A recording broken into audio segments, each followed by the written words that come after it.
যিনি শ্বশুর তিনিই বাবা, অর্থাৎ স্বামী স্ত্রীর বাবা একই। না, আমি বলছি না, ভোটার তালিকা বলছে। ভোটার তালিকায় এরূপই একটা ঘটনা ধরা পড়েছে যেখানে স্বামী স্ত্রী দুজনেরই বাবার নামের জায়গায় একই ব্যক্তির নাম।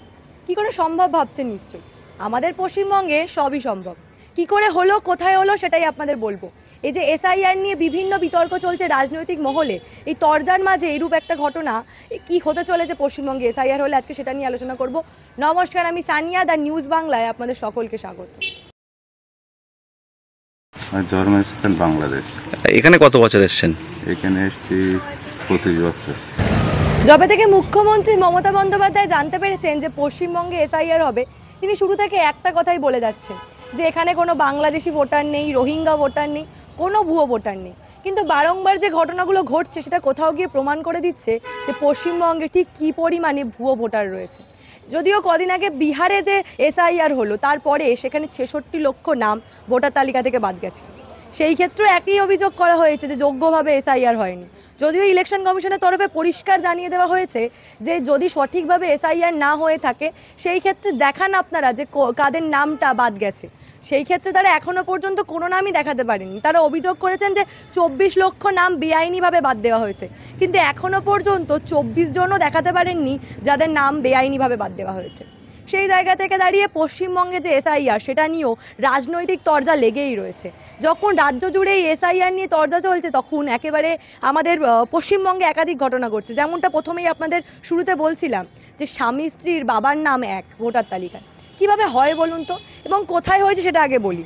দেগঙ্গার বেড়াচাপার 1 নম্বর পঞ্চায়েতে বসাকপাড়ার 154 নম্বর বুথে ঠিক এই ঘটনা আমরা দেখতে পেয়েছি। জামাল হোসেন মণ্ডল যে ব্যক্তি এবং তার স্ত্রী মনোয়ারা বিবি, এই দুজনেরই বাবার নাম আকবর আলী। ভোটার তালিকার যে লিস্ট, সেই লিস্টে দুজনের বাবার নামের জায়গায় লেখা আকবর আলী। বা স্বামী স্ত্রীর বাবা কি করে একই ব্যক্তি হতে পারে, একেবারে প্রশ্ন উঠে আসছে। ফলে সেই ক্ষেত্রে একেবারে খোদ জামাল হোসেনই স্বীকার করে নিচ্ছেন যে তিনি বাংলাদেশ থেকে এসছেন এবং এখানে পঞ্চায়েতের সাহায্য নিয়ে আধার কার্ড, ভোটার কার্ড বানিয়েছেন এবং ভোটার কার্ডে নিজের শ্বশুরের নামটাই বাবার নাম হিসাবে দিয়েছে। কত সহজ না আমাদের এখানে ভোটার আধার বানানো। আপনাদের নিশ্চয়ই মনে আছে যে একটা সময় তৃণমূল নেত্রী খোদ বলেছিলেন যে যদি জাকির ভাইকে বলুন ভোটার আধার বানিয়ে দেবে যাদের প্রয়োজন। এরূপ একটা ঘটনা খোদ মঞ্চ থেকে তৃণমূল নেত্রী বলেছিলেন। এখানে অনেক জাকিরবাগ নির্বাচনী এলাকায় অনেক বাংলাদেশি লোক এখানে বসবাস করেন। জাকিরবাগ লিঙ্কটা ভালো করতে পারে, অভিজিৎটা বলেন, আমিও বলছি যদি লিঙ্কের কোনো সমস্যা হয়, বাংলাদেশ থেকে যারা এসছে ভোটার লিস্টে নাম তোলার সমস্যা, জাকিরবাগ এই কাজটা ভালো করে দেবে।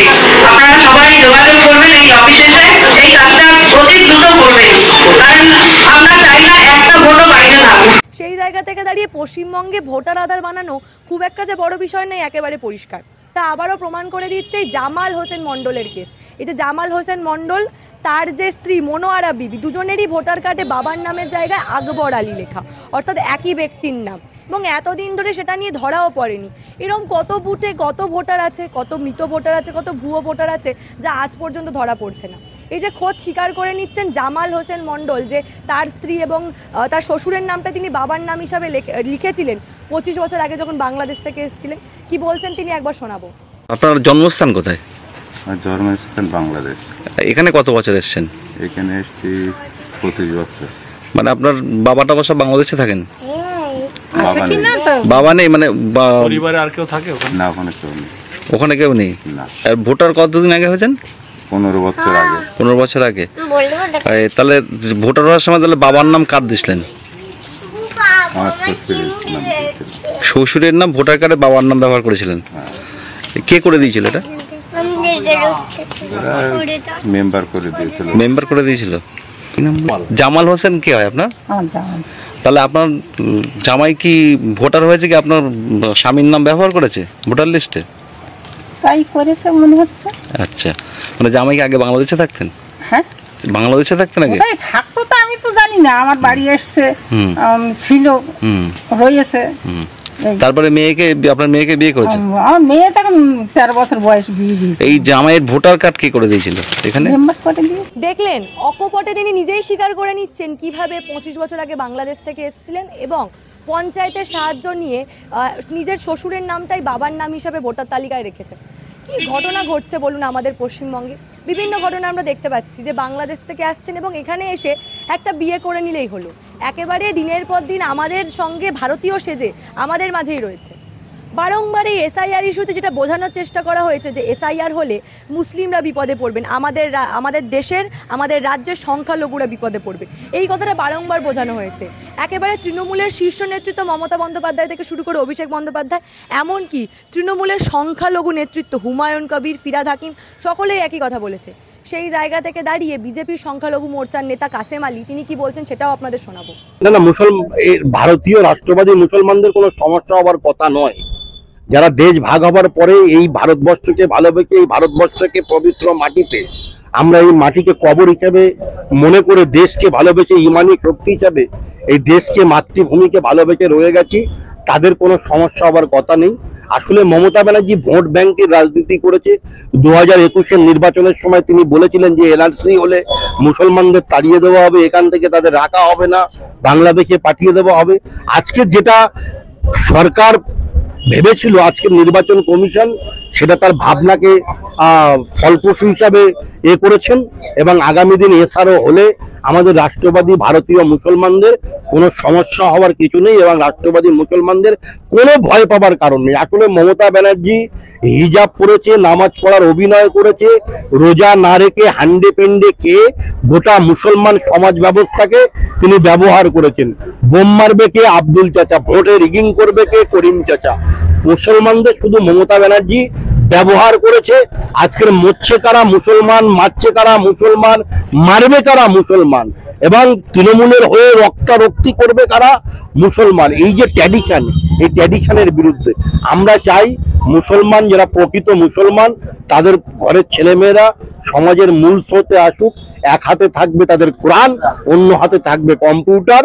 তারা চোর, ডাকাত, গুন্ডা, বদমায়েশ হবে না। তারা সমাজের মূল স্রোতে আসবে, তাদের উন্নয়ন হবে। মোদিজির সবকা সাথ সবকা বিকাশের উন্নয়নের সাথে তারা থাকুক। আগামী দিন তারা সমাজের মূল স্রোতে আসবে এবং মমতা ব্যানার্জি যে ভোট মেশিনারি হিসেবে, ভোট ব্যাংক হিসেবে মুসলমানদের ব্যবহার করছেন, আমি আপনাদের মাধ্যমে এই বার্তা দিতে চাই যে যারা রাষ্ট্রবাদী এদেশীয় মুসলমান তাদের ভীতু সন্তুষ্ট হওয়ার কোনো কারণ নেই। তারা নিশ্চিন্ত থাকুন, তাদের সব ডকুমেন্টস তাদের কাছে আছে। এবং যারা পাকিস্তান থেকে, বাংলাদেশ থেকে এবং রোহিঙ্গা মুসলমান যারা আমাদের রুটি রুজির উপরে আঘাত আনছে, তাদেরকে এই দেশ ছেড়ে চলে যেতে হবে। শুনলেন আপনারা পুরো বিষয়টা আজকের প্রতিবেদনের মাধ্যমে আপনাদের সামনে তুলে ধরলাম। কি অদ্ভুতভাবে আমাদের রাজ্যে একাধিক ঘটনা ঘটে চলেছে। এই এসআইআরকে কেন্দ্র করে এই যে ঘটনাগুলো, বারংবার ভুয়ো ভোটার, মৃত ভোটার ধরা পড়া, এমনকি এত বড় একটা ঘটনা, মানে বিষয়টা মজার ছলে বললে অত্যন্ত গুরুত্বপূর্ণ বিষয় কিন্তু, যে স্বামী স্ত্রী দুজনেরই বাবার নামের জায়গায় একটা ব্যক্তির নাম। তাহলে কত এইভাবে বাংলাদেশি ভোটার, রোহিঙ্গা ভোটার আমাদের পশ্চিমবঙ্গে ঢুকে আছে আপনি আমি হয়তো জানি না, হয়তো আপনার আমার পাশে বাসে টাইমে যাচ্ছে, আমরা তাও জানি না। এই বিষয় নিয়ে আপনারা কি ভাবছেন? আপনাদের মূল্যবান এবং গুরুত্বপূর্ণ মতামত অবশ্যই আমাকে জানাবেন দ্য নিউজ বাংলার কমেন্ট সেকশন এবং দেখতে থাকুন দ্য নিউজ বাংলা।